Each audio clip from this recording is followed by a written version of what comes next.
स्वागत है हमारे मंच पर। लेकिन मैं पूछना चाहता हूँ, आज आपने राहुल गांधी को सुना, अब बॉल सत्ता पक्ष के पाले में है, ट्रेजरी बैंक के पास, बेंच के पास है। नरेंद्र मोदी को जवाब देना है अंततः इसका। आपको क्या लगता है, नरेंद्र मोदी के भाषण से आप क्या उम्मीद कर रहे हैं? वे किस स्तर का भाषण देंगे? स्तर में इन्वर्टेड कॉमा में लगाकर पूछ रहा हूं। उनके भाषण में राहुल गांधी के सवालों के जवाब होंगे या वे कुछ और ले आएंगे जो विषय से संबंधित नहीं होगा? विवेक जी,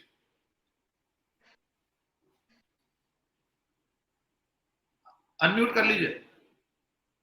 विवेक जी, अनम्यूट कर लीजिए। जी जी जी जी जी माफ कीजिए, मैं कहीं और काम में लग गया था, अभी लौटा हूं। तो मैंने राहुल गांधी जी का स्पीच सुना नहीं है, लेकिन मैंने थोड़ा सा पढ़ा है उसके बारे में कि उन्होंने बहुत जमकर सरकार पर एक अटैक किया है, पर्टिकुलरली मोदी जी पर। ये मैंने सुना है, मैंने पूरे डिटेल्स नहीं सुने। लेकिन राहुल गांधी ने कल के बजाय आज स्पीच देना ज़रूरी समझा। इसके ऊपर भी कांग्रेस में थोड़ी सी एक असमंजस की स्थिति थी। ऐसा बताया जाता है कि उन्होंने अगर डिबेट इनिशिएट किया होता तो वो ज़्यादा अच्छा हुआ रहता। उनका नाम भी था, डिबेट इनिशिएट वही करेंगे ऐसा था। मीडिया को भी बताया गया था कि वो डिबेट इनिशिएट करेंगे, लेकिन ऐन वक्त पर गौरव गोगोई का नाम सामने किया गया। उसके लिए अलग अलग कांग्रेस के जो एमपीज है वो अलग अलग कारण बता रहे थे। कहीं भी यूनिफॉर्मिटी नहीं थी, कंफ्यूजन था। तो कोई ये कह रहा था कि भरत गोगोई नॉर्थ ईस्ट से है तो वो इनिशिएट करे तो ज़्यादा अच्छा है, ऐसा तय हुआ। तो ये आखिरी 5-10 मिनट में तो तय नहीं हो सकता ना।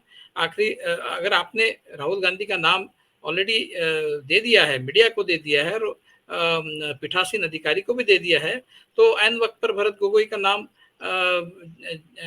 डिक्लेयर करना और वो इनिशिएट करे डिबेट, ये थोड़ा सा कंफ्यूजन वाली स्थिति कांग्रेस की तरफ से बनी थी।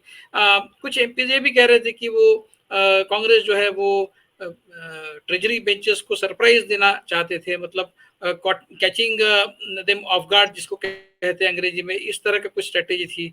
लेकिन अलग अलग एमपी अलग अलग बात कर रहे थे, तो ये नहीं होना चाहिए। मुझे लगता है कि अगर अगर कोई इस तरह की सरप्राइज देने की स्ट्रेटेजी थी तो वो बिल्कुल कोऑर्डिनेटेड तरीके से सारे पार्टी के एमपीज जो है वो एक ही सुर में बात करें, इस तरह का एक दिशा निर्देश होना चाहिए था पार्टी के अंदर।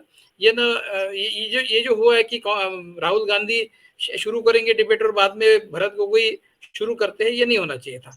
ये कहने के बाद फिर अभी आज जो कुछ भी उन्होंने स्पीच दिया है, मैंने जैसे कहा कि मैं किसी और काम में था बिजी, तो मैंने वो स्पीच सुना नहीं है। लेकिन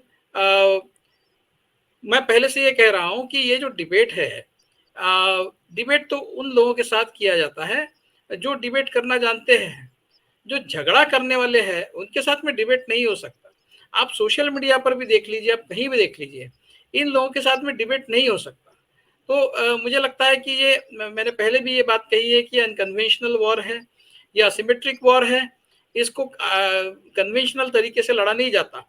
लेकिन ठीक है, एक रिकॉर्ड पे तो आपने रख दिया कि हमने कन्वेंशनल तरीके से भी लड़ने की कोशिश की, लेकिन बीजेपी ने उसको ध्वस्त करने की कोशिश की। बीजेपी ने उस संसदीय परंपरा के तहत इस डिबेट को बीजेपी नहीं लड़ी। और जिस तरह से निशिकांत दुबे जैसे लोग और पीयूष गोयल जैसे लोग जिस तरह की बात कर रहे हैं, और नारायण राणे ऑफ कोर्स, यानी वो तो कल की जो उनका जो बयान था वहां पर वो बहुत ही भद्दा था। तो इस तरह से जो रूलिंग पार्टी के जो एमपीज है जिस तरह से बात कर रहे थे, वो केवल ये बात साबित ही करती है कि भाई बीजेपी जो है वो बहस चाहती ही नहीं है। वो नॉर्थ ईस्ट में किस तरह से मोदी जी के नेतृत्व में डेवलपमेंट हुआ, ये सारा वहां पर कच्चा चिट्ठा जो भी है वो खुला जा रहा था। लेकिन मणिपुर का जो 3 मुख्य सवाल है जो कांग्रेस ने, अधीर रंजन चौधरी ने जो मोदी से पूछे हैं, मुझे बिल्कुल इस बात की आशा नहीं है कि वो तीनों सवालों का जवाब मोदी जी देंगे। वो 3 सवाल ये है कि आप अभी तक मणिपुर क्यों नहीं गए? क्या एक प्रधानमंत्री के नाते आपका वहां जाना कर्तव्य नहीं है? दूसरी बात, वहां पर अभी तक शांति प्रस्थापित क्यों नहीं हो पाई? आप स्थिति को नियंत्रण में क्यों नहीं ला पाए? और तीसरी सबसे महत्वपूर्ण बात, जो बीरेंद्र सिंह वहां के मुख्यमंत्री है, जो पूरी तरह से अकार्यक्षम वहां सिद्ध हुए हैं, आप उनको कब निकालेंगे? आपने उनको अभी तक निकाला क्यों नहीं? उनको रिप्लेस क्यों नहीं किया? तीनों सवालों के जवाब अगर आप चाहते हैं कि मोदी जी दे, तो आप गलत फहमी में हैं। इसमें से एक भी सवाल का जवाब वो नहीं देंगे। इससे पहले बीरेंद्र सिंह जैसे कई उदाहरण हमने देखे हैं। हमने अजय दुबे का उदाहरण देखा है, हमने कई मंत्री इस तरह की बात करते हुए, अब कल जिस तरह से नारायण राणे बात कर रहे थे, वो तो क्लियर कट सस्पेंशन वाला केस था, लेकिन आपने बाकी लोगों को, आपने डेरेक ओब्रायन को सस्पेंड कर दिया। और ये माफिया जैसी जो बात हो रही है, ए बैठ नीचे बैठ, मैं तेरे को तेरी औकात दिखा दूंगा, ये जो माफिया स्टाइल की लैंग्वेज है पार्लियामेंट में इस्तेमाल की जा रही है, और ऐसे मंत्री को और ऐसे सदस्य को आप सस्पेंड नहीं कर रहे हैं। मतलब आप डिबेट चाहते ही नहीं है, आप झगड़ा चाहते हैं। मैं पहले से ये कह रहा हूं कि ये लोग डिबेट के लायक है ही नहीं, ये तो सड़क पर लड़ने वाली लड़ाई है। अब ठीक है, पार्लियामेंट है तो आप लड़ाई लड़ रहे हैं, अच्छी बात है, लेकिन आपका ध्यान जो है पूरी तरह से संसद के बाहर जो लड़ाई है उस पर होना चाहिए। आप पूरी आपकी एनर्जी, आपकी ताकत, आपकी रिसोर्सेस पार्लियामेंट के डिबेट पर अगर लगाएं तो उसमें से आपको कुछ नहीं मिलने वाला। मोदी जी देखिए आप किस तरह से भाषण करेंगे, वो पूरे मुद्दे को डाइवर्ट करके वो अपना खुद का गुणगान करेंगे, और बीजेपी ने किस तरह से देश को ऊंचाई पर बीजेपी ले गई है, इस तरह का भाषण करेंगे जिससे उनके इलेक्टोरेट को बहुत खुशी होगी और लोग उनकी तारीफ करेंगे। तो आपको हासिल क्या हुआ? क्या आपने मोदी जी को कॉर्नर किया है? क्या मोदी जी कॉर्नर हो सकते हैं? भाई कॉर्नर तो वो होगा जो कॉर्नर में जाएगा, वो कॉर्नर में जाता ही नहीं है। वो व्यक्ति है वो टेंजेंशियल ही उनकी पूरा जो उनका बर्ताव होता है, कंडक्ट होता है, वो पूरी तरह से वो टेंजेंशियल होता है। वो कभी मुख्य मुद्दे पर बात ही नहीं करेंगे। तो आपको इसमें से हासिल क्या होगा? मुझे लगता है जब तक पार्लियामेंट का सेशन है आप करिए, लेकिन आपकी असली लड़ाई सड़क पर है, उस पर ध्यान दीजिए, उसकी स्ट्रेटेजी बनाइए। तो आगे आने वाले 2 दिन में मोदी जी क्या कहते हैं, उसके बाद फिर राहुल गांधी उसका क्या जवाब देते हैं, इसके ऊपर भी बहुत कुछ निर्भर है। आज तो जस्ट अभी इनिशिएट हुआ है, देखते हैं क्या होता है आगे। जी विवेक सर, मैं आपके पास आ जाता हूँ।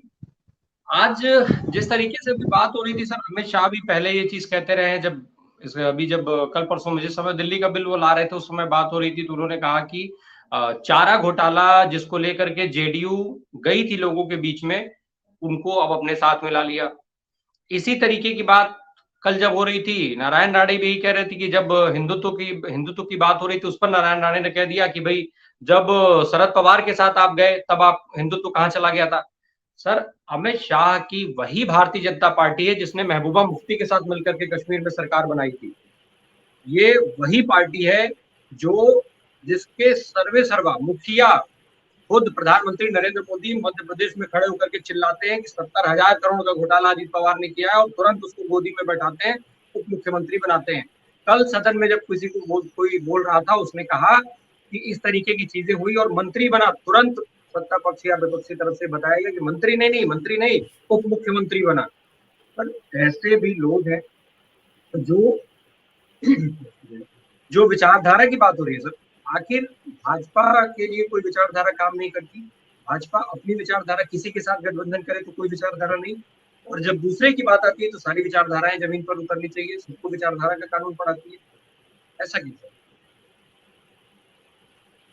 जी मैं समझता हूँ ये पॉलिटिकल जो डिबेट होता है उसमें इस तरह की बातें एक दूसरे के बारे में कही जाती है, और उसमें चाहे बेसिस हो न हो, लेकिन उनको अपनी बात धड़ल्ले से कहनी है, अपना नैरेटिव चलाना है, तो वो इस तरह की बात कहेंगे। उसमें कोई लॉजिक, उसमें कोई तर्क तो बिल्कुल होता ही नहीं है। जैसे आपने ये जो उदाहरण दिया अभी, उसमें क्या तर्क है? जैसे मोदी जी कल कह रहे थे कि ये सारी जो पार्टियां हैं जो भी कांग्रेस के साथ खड़ी हो गई है, वो एक समय ऐसा था कि जो सारी की सारी पार्टियां, उसमें से बहुत सारी पार्टियां ऐसी है जो कांग्रेस से जिनको बहुत सारी कंप्लेंट थी और कांग्रेस ने उनको प्रताड़ित किया था, इस तरह की कुछ बात मोदी जी कह रहे थे। अब इसमें क्या तर्क है भाई? उसके बावजूद भी अगर वो कांग्रेस के साथ जा रहे हैं, इसका मतलब आप जो है वो कांग्रेस से ज्यादा बड़े शत्रु है, आप कांग्रेस से ज्यादा डेंजरस है, आप के साथ वो नहीं जाना चाहते। वो कांग्रेस, भले ही कांग्रेस के साथ में उनके रिश्तों में कभी खटाव आया हो, उसके बावजूद वो अगर कांग्रेस के साथ जा रहे हैं, इसका मतलब वो कांग्रेस में विश्वास करते हैं और आप में बिल्कुल भी विश्वास नहीं करते। तो ये जो आपका वाक्य है, ये आपके ऊपर ही निगेटिव रिफ्लेक्शन देता है। ये इतनी समझने की समझ भी उनमें है नहीं। तो अब इस तरह के आर्ग्यूमेंट्स वो हमेशा ही करते आ रहे हैं। अब जैसे आपने बताया 75,000 करोड़ की घोटाले की बात की और 4 दिन के बाद अजित पवार को उप मुख्यमंत्री बनाया और इंतजार कर रहे हैं इस बात का कि एकनाथ शिंदे को किस तरह से हटाया जाए, मतलब वो जो गले की हड्डी जैसे बन गए हैं तो किस तरह से हटाया जाए और जल्द से जल्द अजित पवार को मुख्यमंत्री बनाया जाए, इस तरह की अटकलें लगाई जा रही है। अब एकनाथ शिंदे जो है वो पता नहीं वो कितने दिन के मेहमान हैं या फिर उनको लोकसभा इलेक्शन तक वो खींच लेंगे कैसे भी करके, क्या है पता नहीं। लेकिन महाराष्ट्र में जिस तरह का खेल उन्होंने खेला है वो उसमें उनकी पूरी तरह से मूर्खता ही दिखाई दी है। अमित शाह कह रहे थे कल कि भाई हमने ऐसे पार्टियों को मुख्यमंत्री पद दिया जो हमसे बहुत जिनकी संख्या में जिनके एमएलए हमारे से संख्या में बहुत कम थे। उदाहरण दिया उन्होंने जेडीयू का बिहार में। अभी उसी तर्ज पर महाराष्ट्र में आपने शिवसेना को मुख्यमंत्री देने का इनकार क्यों कर दिया? जेडीयू तो आपकी कोई आइडियोलॉजिकल पार्टनर कभी भी नहीं था। शिवसेना आपका 25 साल से आइडियोलॉजिकल पार्टनर था, हिंदुत्व वाली पार्टी थी। जेडीयू तो सोशलिस्ट वाली पार्टी है, उसके बावजूद आपने उनको ये फेवर दिया। लेकिन जो आपसे जुड़ी हुई पार्टी 25 साल से जुड़ी हुई पार्टी है, आपकी आइडियोलॉजी से मेल खाने वाली जिनकी आइडियोलॉजी है, उनको आपने दरकिनार कर दिया, उनको निकाल दिया। तो मतलब तर्क से तो इनका कोई संबंध है ही नहीं, ये कुतर्क से काम करते हैं। लेकिन क्या है कि इनका जो ऑरा है और इनके जो भक्तगण है इनकी तादाद इतनी बड़ी है कि ये कुछ भी कहे तो सर आंखों पर वाली बात है, इनकी बात में कोई तर्क ना हो, कोई दम ना हो, तो इसलिए ये इस तरह की बातें करके they can get away with it.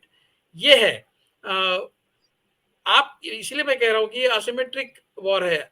आप कितनी भी तर्क से बात कर ले, ये उसका जवाब तर्क से। विवेक सर एक सवाल मैं जोड़ दूं सर, जब राहुल गांधी बोल रहे थे, पोस्टर दिखा रहे थे तो कैमरा अलग दिखा दिया गया था। हमारे दर्शक भी इस बात को कोट कर रहे हैं बार बार। एक दर्शक ने यह भी कहा है कि राहुल गांधी का भाषण पहले का सुना हुआ था, पर जो उन्होंने जो बाद में जो मणिपुर वाली बात कह दी या जो बाद में उन्होंने चीजें की कि पहले गौरव गोगोई से पूरा प्रेजेंट करा लिया था कल, और आज जब वो बोले हैं तो उन्होंने सीधे हत्यारा कह के थप्पड़ मार दिया। जिस तरीके से राहुल गांधी ने आज बोला कि भाई भारत माता की हत्या हुई मणिपुर में, आप केरोसिन डाल रहे हैं, हरियाणा की बात उन्होंने कही। उन्होंने कहा कि आप हर जगह जगह केरोसिन छिड़क रहे हैं जिससे आग लग रही है। साथ ही उन्होंने ये भी कह दिया कि एक माँ मेरी संसद में बैठी है और दूसरी माँ को आप हर रोज हत्या कर रहे हैं उस माँ की। आप जब तक ये जो है दंगे नहीं रुकेंगे तब तक हर रोज मेरी माँ की हत्या होती रहेगी। तो एक जो सेंटीमेंट वाला सीन है, इन सारी चीजों से इतर सर स्पीकर का जो रवैया है, एक सवाल मैं उस पर करना चाहता हूँ सर। स्पीकर बार बार, आज राहुल गांधी बोले हैं, उनके बाद स्मृति ईरानी को खड़ा किया गया था बोलने के लिए। अभी कुछ दिन पहले एक वीडियो वायरल हुई थी जिसमें स्मृति जी इतने सभ्य तरीके से बात कर रही थी कि बस शायद थोड़ा सा और लाउड हुआ होता तो हो सकता था संसद के प्लास्टर वास्टर भी गिरते, कुछ ईंटें भी गिर पड़ती उनकी आवाज के उससे जो ध्वनि की वजह से। आज फिर वो उसी आक्रामकता से बात कर रही थी और साथ में उन्होंने ये भी कोट किया कि अभी कुछ समय पहले भाषण दिया जा रहा था इतनी आक्रामक तरीके से, उस आक्रामक तरीके का मैं खंडन करती हूँ। सर, एक आक्रामकता से दूसरे आक्रामकता का खंडन कैसे होगा सर? ये भी एक थोड़ा सा समझना है। और दूसरा, स्पीकर का जो रवैया है, जो निलंबन हो जाते हैं दूसरे सांसदों के आवाज उठाने पर सत्ता पक्ष के किसी सांसद को कुछ नहीं होना है। वो कुछ भी कह ले, गाली दे दे, धमकी दे दे, पर उनका कुछ नहीं होगा। तो स्पीकर के रवैये पर भी सर एक संक्षेप, बहुत संक्षेप। जी जी, हमारे यहाँ दोनों जो पीठासीन अधिकारी है उनका रवैया कुछ इस तरह से ही है। आप देखिए राज्यसभा में हमारे जो वहाँ के जो पीठासीन अधिकारी है वो क्या कहते हैं, वो किस तरह से बात करते हैं। वो उनको 2-3 दिन पहले की बात है, उनसे कहा गया कि आप अपने अधिकार का उपयोग करिए और आप प्रधानमंत्री को बुलाइए। तो उन्होंने कहा कि मैं प्रधानमंत्री को नहीं बुलाऊंगा, वो उनका प्रिविलेज है, पार्लियामेंट में आना नहीं आना वो उनका प्रिविलेज है। और यहाँ तक वो कह के चुप नहीं रहे, वो आगे ये कहते हैं कि वो ऐसे प्रधानमंत्री है जिन्होंने इस देश को ऐसे ऊंचाई पर वो ले गए हैं जहां पहले कभी देश नहीं था। अब वो क्लियरली साइड ले रहे हैं, वो क्लियरली ये बता रहे हैं कि वो मैं बीजेपी का स्पीकर हूँ, मैं बीजेपी का पीठासीन अधिकारी हूँ, मैं न्यूट्रल नहीं हूँ। वो खुद ही मतलब इस तरह का उन पर आरोप लगे, इस तरह का कंडक्ट उनका खुद ही का है। तो ये जैसे मैंने पहले कहा, ये लोग किसी भी तरह के संसदीय डिबेट, संसद तो उनके लिए बस एक जरिया है। जिस तरह से कानून पारित किए जाते हैं वहां कहाँ डिबेट होता है, कहीं भी डिबेट नहीं होता। अब राघव चड्ढा के साथ में वो क्या कर रहे हैं देखिए आप, उनको भी वहां से निकालने की कोशिश चल रही है, जिस तरह से राहुल गांधी को निकाल दिया। तो आप अगर हमसे विरोध करोगे तो आपको हम संसद से निकाल देंगे, और हमारे लोग चाहे कुछ भी कर ले, कुछ भी कह ले, हम उनको हाथ नहीं लगाएंगे। ये उनका एटीट्यूड है। तो ये पूरी तरह से डिक्टेटरशिप वाला मामला है। तो और पीठासीन अधिकारी, हमने सोमनाथ चटर्जी का उदाहरण देखिए, सोमनाथ चटर्जी किस तरह से कंडक्ट करते थे। कम्युनिस्ट पार्टी के सदस्य थे, कम्युनिस्ट पार्टी के लीडर थे, लेकिन जब वो उस आसन पर बैठ गए लोकसभा स्पीकर के, तो उनका कंडक्ट एक तरह से एक एग्जाम्पलरी कंडक्ट था। एक आदर्श उन्होंने तैयार किया था जिसका अनुकरण करना चाहिए था। जो उसके बाद जितने भी लोग आए, अनुकरणीय इस तरह का आदर्श उन्होंने रखा था। कम्युनिस्ट पार्टी के लीडर थे। यहाँ पर देखिए किस तरह के। तो ये मैं ये कह रहा हूं कि अगर संसद को आपने पान टपरी पर जिस तरह के डिबेट होते हैं उस लेवल के डिबेट तक आप अगर संसद को ले गए हैं, तो आपने संसद के साथ में संसद का अपमान किया है, संसदीय परंपरा का अपमान किया है। जिस तरह की भाषा का प्रयोग, ट्रेटर कहा गया। पीयूष गोयल कहते हैं अपोजिशन के लीडर्स को ट्रेटर संसद में। भाई ट्रेटर कौन होता है? देशद्रोही कौन होता है? जो देश के खिलाफ काम करता है। तो आप बताइए किसने देश के खिलाफ काम किया है? तो ये इस तरह की भाषा का प्रयोग वही लोग करते हैं जो संसदीय भाषा में विश्वास नहीं करते। ये लोग कभी भी, ये कॉन्ट्रास्ट आपने, किसी ने शायद पहले कहा, जब अटल बिहारी वाजपेयी प्रधानमंत्री थे उस समय की बीजेपी और आज की बीजेपी, इसमें जमीन आसमान का फर्क है। आज संघ की तरफ से बीजेपी के लीडर्स, जो शीर्षस्थ लीडर्स हैं, उनके ऊपर कभी भी कोई टीका नहीं होती है। उस समय हुई थी, जो बहुत कल्चर्ड एक लीडरशिप बीजेपी की उस समय थी, जो संसदीय प्रणाली, संसदीय परंपरा में विश्वास करती थी। इवन अडवाणी, जो एक बहुत हार्डकोर हिंदुत्व नेता थे, आप उनकी भी भाषा देख लीजिए उस समय की, उनके भी भाषण देख लीजिए और आज के देख लीजिए। उस समय तो इनको आरएसएस ने लताड़ा था, अटल बिहारी वाजपेयी और अडवाणी का नाम लेकर लताड़ा था। तो जो संसदीय तरीके से काम करेंगे, जो सभ्य तरीके से काम करेंगे, वो आरएसएस को नहीं चाहिए। और जो इस तरह के लीडर है, जो सड़क राह चलते पान टपरी पे जिस तरह की भाषा का इस्तेमाल होता है, उस तरह की भाषा का इस्तेमाल करने वाले जो लीडर्स है, उनको ये आरएसएस वाले सपोर्ट करते हैं। तो ये है इनका असली रूप, जो मोदी सरकार के आने के बाद सबके सामने आया है, इनका चाल चरित्र। लेकिन क्या इनको परास्त किया जा सकता है? ये सवाल है। क्या संसदीय परंपरा से डिबेट करके इनको परास्त किया जा सकता है? ये सवाल है। या फिर इनके साथ में दूसरे तरीके से लड़ना जरूरी है? वो तरीका क्या हो सकता है? ये मुझे लगता है आज की जरूरत जो है वो इस तरह की जरूरत आन पड़ी है। संसद में आप लड़िए, इनसे डिबेट करिए, ठीक है, लेकिन इससे बहुत कुछ हासिल होगा ऐसा मुझे नहीं लगता। तो असली लड़ाई जो है वो बाहर लड़ने वाली लड़ाई है, उस पर ध्यान केंद्रित किया जाना चाहिए अपोजिशन की तरफ से।